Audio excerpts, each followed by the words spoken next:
Hello guys, welcome to my at cook channel. আজ আমি রমজান মাসে কিভাবে ঝটপট একটা চপ রেসিপি বানিয়ে নেওয়া যায় তা আজ নিয়ে এসেছি। বেগুনের চপ রেসিপি, যেটা খুবই সহজ অ্যান্ড সিম্পল একটা রেসিপি। দেখে নেওয়া যাক।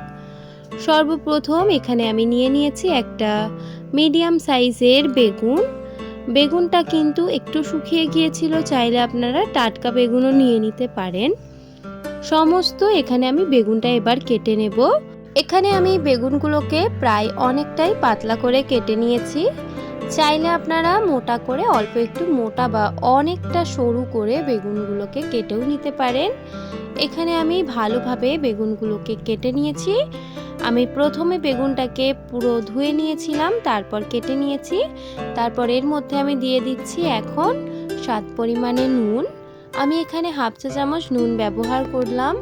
নুনটা দিয়ে দেওয়া হয়ে গেলে এবার ভালোভাবে হাত দিয়ে আমি বেগুনটাকে মাখিয়ে নিচ্ছি নুনগুলোর সঙ্গে, যাতে বেগুনের মধ্যে যত সব জল থাকবে সেগুলো যাতে বেরিয়ে পড়ে। সুন্দরভাবে বেগুনগুলোকে এবার আমি ভালোভাবে মাখিয়ে নিচ্ছি নুনের সঙ্গে।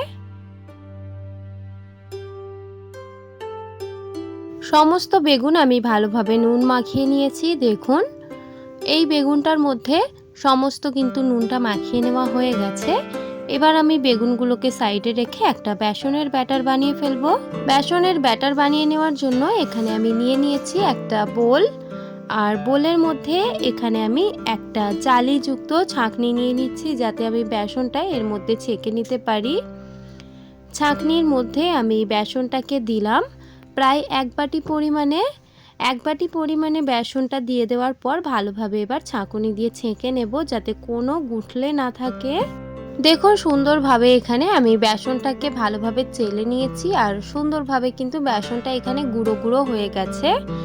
তারপর এর মধ্যে স্বাদ পরিমাণে নুন দিয়ে দিচ্ছি, আর স্বাদ পরিমাণে নুন দিয়ে দেওয়া হয়ে গেলে এখানে আমি দিয়ে দিচ্ছি হলুদ গুঁড়ো হাফ চা চামচ পরিমাণে, দিয়ে দিচ্ছি এখানে ঝাল লঙ্কার গুঁড়ো হাফ চা চামচ পরিমাণে। চাইলে আপনারা এখানে দিতে পারেন কাশ্মীরি গুঁড়ো লঙ্কা, আর এখানে আমি দিয়ে দিচ্ছি জিরে গুঁড়ো হাফ চা চামচ পরিমাণে। ব্যাস, এই কয়েকটি মশলা দেওয়া হয়ে গেলে ভালোভাবে নাড়াচাড়া করে বেসনটাকে মিক্স করে নেব মশলাগুলোর সঙ্গে।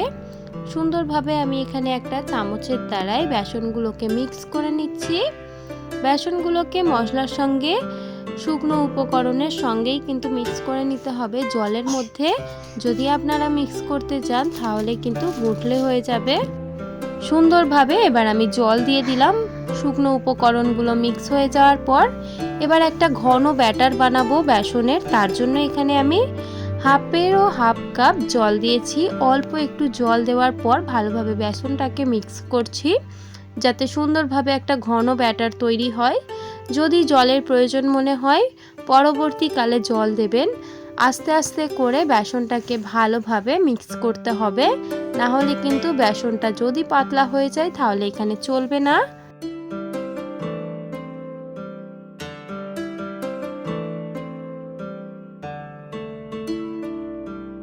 সুন্দরভাবে ব্যাটারটাকে একটা ঘনত্ব মাত্রায় আনার পর দেখুন স্মুথ হয়ে যাবে, কোনো রকম কিন্তু গুটলেযুক্ত জিনিস থাকবে না।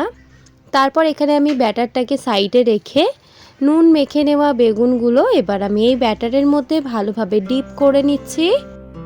দেখুন, এখানে আমি একটা বেগুনের স্লাইস নিয়েছি নুন মাখিয়ে নেওয়া, আর নুনটা যেহেতু মাখিয়েছি বেগুনের গায়ে অল্প অল্প কিন্তু জল রয়েছে। আর সুন্দরভাবে এভাবে আমি বেগুনগুলোকে ডিপ করে নেব। বেগুনটা ডিপ করে নেওয়ার পর এখানে আমি ভেজে নেওয়ার জন্য দিয়ে দিচ্ছি পরিমাণ মতো রিফাইন্ড অয়েল দিয়ে দেওয়ার পর এখানে আমি কড়াইয়ের চারিদিকটা একটু লাগিয়ে দিচ্ছি, যাতে আমি বেগুন ছাড়ার সময় কোনো রকম প্রবলেম না হয়। আর সুন্দরভাবে তেলটা দেওয়া হয়ে গেলে তারপর এখানে তেলটা গরম হয়ে যাওয়ার অপেক্ষা করব 50%। আর এখানে তেলটা গরম হয়ে আসলে দেখুন আমি একটা বেগুনকে সুন্দরভাবে ডিপ করে নিয়ে অল্প একটু তারপর তেলের মধ্যে ছেড়ে দিচ্ছি। এভাবে করে সমস্ত বেগুনগুলোকে আমি চটা কড়াইয়ের মধ্যে ধরবে, আমি তটা কড়াইয়ের মধ্যে দিয়ে দেব। এভাবে বেসনের মধ্যে ডিপ করে দিয়ে সুন্দরভাবে একটা একটা করে বেগুনের চপগুলো তেলের মধ্যে দিয়ে দেওয়া হয়ে গেলে আমি এবার অ্যাডজাস্ট করে আরও যটা বেগুনের চপ ধরবে কড়াইয়ের মধ্যে আমি দিয়ে দিচ্ছি। তারপর যেরকম ডিপ ফ্রাই করে নিতে হয় লালচে ব্রাউন করে, যে কোনো পকোড়া বা যে কোনো চপকে সেভাবে করে আমি এখানে লালচে ব্রাউন করে ভেজে নিচ্ছি। সুন্দরভাবে অল্প একটু হালকা ব্রাউন কালারের চলে আসলেই এখানে আমি তেল ঝরিয়ে এবার তুলে নিচ্ছি সমস্ত বেগুনের চপগুলো। এভাবে করে খুবই সহজভাবে আপনারা বাড়িতে খুবই কম সময়ে রমজানের স্পেশাল একটা বেগুনের চপ রেসিপি বানিয়ে নিতে পারেন। আজকের এই ভিডিওটা খুব সহজ অ্যান্ড সিম্পল একটা রেসিপি, যেটা আমি আপনাদের সঙ্গে শেয়ার করতে চেয়েছি। আর এই ভিডিওটা দেখে অবশ্যই বাড়িতে একবার হলেও এভাবে করে বেগুনের চপ বানিয়ে দেখুন, খুবই সহজ অ্যান্ড সিম্পলভাবে হয়ে যাবে। যদি আপনাদের আজকের এই রেসিপিটা ভালো লেগে থাকে তাহলে অবশ্যই লাইক শেয়ার অ্যান্ড সাবস্ক্রাইব করে দেবেন। যদি আমার চ্যানেলে আপনারা নতুন হয়ে থাকেন অবশ্যই চ্যানেলটিকে সাবস্ক্রাইব করে আমার পাশে থাকবেন। দেখা হবে নেক্সট ভিডিওতে। আজকের এই ভিডিওটা দেখার জন্য আপনাদেরকে অনেক অনেক ধন্যবাদ।